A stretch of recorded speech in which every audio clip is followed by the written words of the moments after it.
अखण्डमण्डलाकारं व्याप्तं येन चराचरं तत्पदं दर्शितं येन तस्मै श्रीगुरवे नमः. Some temples are built with stone, some with wealth, but a rare few are built with the heartbeat of devotion itself.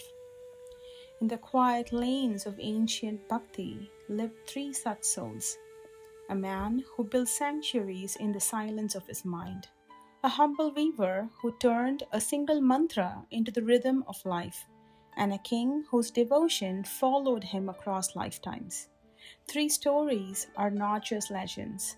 They are reminders that when the heart becomes a temple, Lord Shiva himself becomes the light that fills it.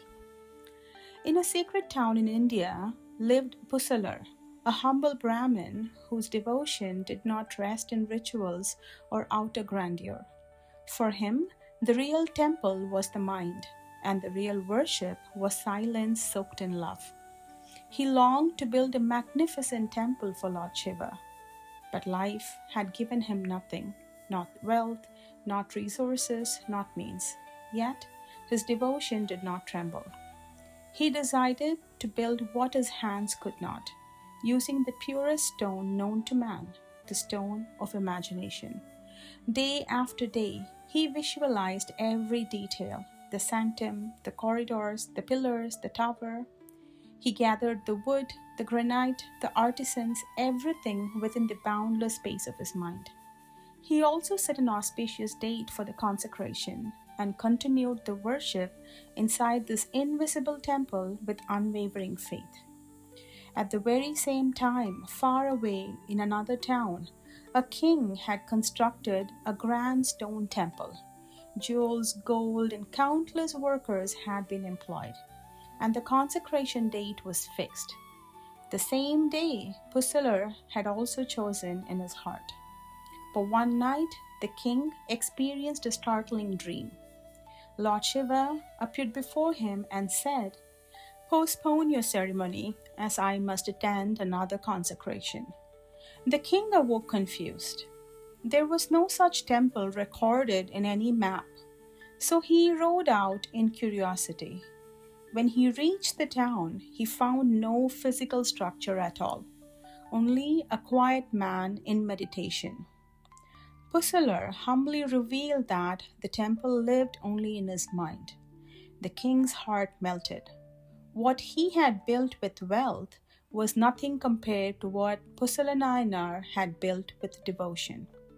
The Lord himself had chosen the temple of the heart over the temple of stone. And in that divine grace, Pusalar Nayanar continued his worship until the Lord carried him into his eternal abode.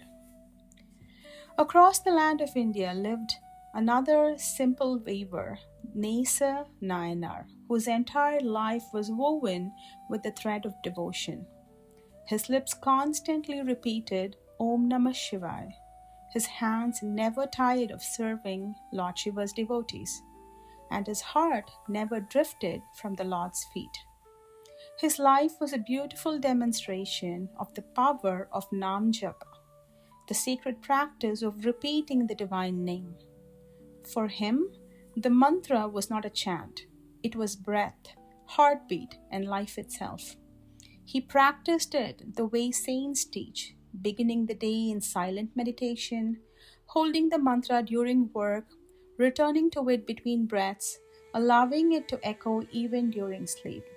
Slowly, the mantra began to repeat itself within him. He lived a life of simplicity, service, and unwavering remembrance, a seamless blend of bhakti, karma yoga, and inner meditation. Through this constant inner connection, Nesa Nayanar attained divine realization and the grace of Lord Shiva.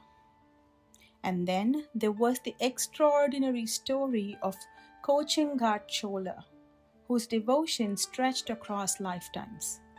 In a sacred grove near Chandratirtha, a Shivalingam stood beneath a tree. Every day, a white elephant came to worship it, bathing it with pure water from its trunk. But high above, A tiny spider spun a delicate web to shield the Shiva Lingam from falling leaves. One day, the elephant destroyed the web as part of his cleaning, and in fierce devotion, the spider stung the elephant. Both perished in the confrontation. Two devotees serving the same Lord in two opposing ways. Yet, the Lord saw only the purity of their intentions. By Lord Shiva's grace, the spider was reborn as a prince, the son of a Chola king, Shubhadevan.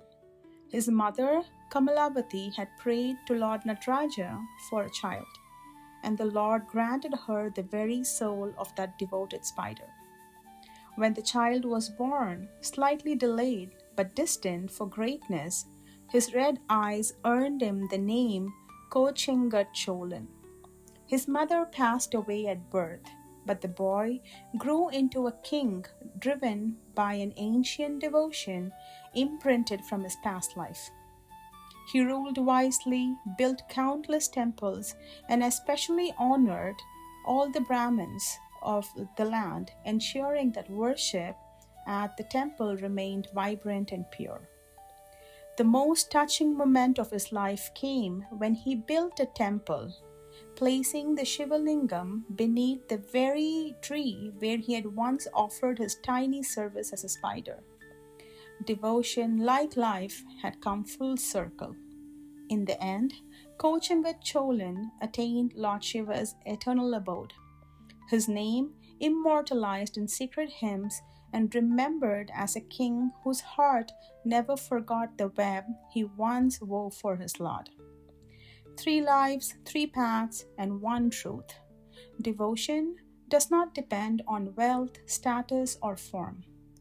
Pusalar Nayanar built a temple no eye could see. Nesa Nayanar wove meditation into daily living, and Kochengat Chola Nayanar carried his devotion across lifetimes. And in every case, Lord Shiva did not look at what they offered. He looked at how they offered it. Devotion is not measured by what the world can see, but by what the soul dares to offer in silence. And when love for Lord Shiva becomes this pure, this steady, and this unshakable, Mahadev does not wait behind the cosmic veil. He steps forward. He reveals himself. He carries the devotee into his own eternal embrace. May Lord Shiva walk toward us as we walk toward him. May Jagatpita Mahadev bless us all. Keep seeking, keep chanting, keep surrendering. Om Namah Shivaya.